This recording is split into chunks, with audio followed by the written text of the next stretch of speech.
Umwaka ushize wa 2016 nibwo aba bahinzi bibumbiye muri koperative Urumuri bari bamaze igihe kitari gito bakorera muri iki gishanga cya Nyarufunzo giherereye mu murenge wa Mageragere wo mu karere ka Nyarugenge. Nibwo bahawe utumashini tubafasha kuhira imyaka yabo. Ni mu gishanga bavuga ko kibatunze kuko imibereho yabo ngo ariho bayishingira. Aba bahinzi barishimira uburyo bafashijwemo n'akarere bakabasha kubona izo mashini zibafasha kuhira. Dore uko bagereranya imyuhirire yabo ya mbere nuko babigenza kuri ubu bakoresheje utu tumashini. Mu by'ukuri ubu ngubu twabyukaga mu gitondo cya kare dusize abana mu buriri, ukabyuka n'imbeho yose ugafata iyo rozwari ukaba wakuye ukageza nka saa sita cyangwa saa munani. Ariko aho twabona izi mashini mu by'ukuri nk'iminota 30 urangije nk'agapariseri kawe k'umurima ugataha nta kibazo, imvune yaragabanyutse.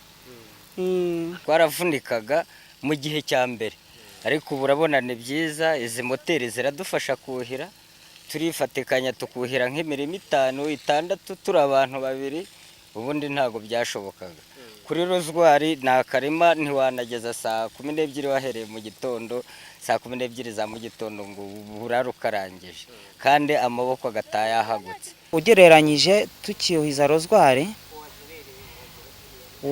waheraga mu gitondo saa 12 ukageza saa 6, ariko ubu ngubu akara kaboroke ushaka kukuhira mu minota 30, hagati y'minota 30 na 40 ushaka kuba umaje kukuhira neza rwose nta kibazo. Aba bahinzi bavuga ko batangiye kubona umusaruro mwiza bakesha iyi gahunda yo kuhira. Ibi babiheraho bakagira icyizere cyo kuzabona umusaruro mwiza no muri iyi sezo barimo mu buhinzi bwiganjemo imboga nk'inyanya muri iki gishanga. Ku bwabo ngo bazajya barya, basagurira amasoko kandi baniteza imbere.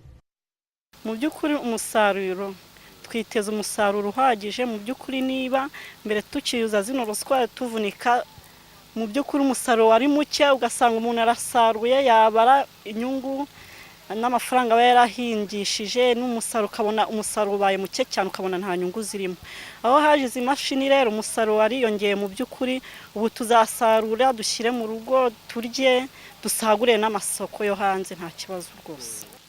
Nibwo turimo kubona ibyo dukora noneho bizaruta bya bindi twakoraga mbere twuhiza rozwari.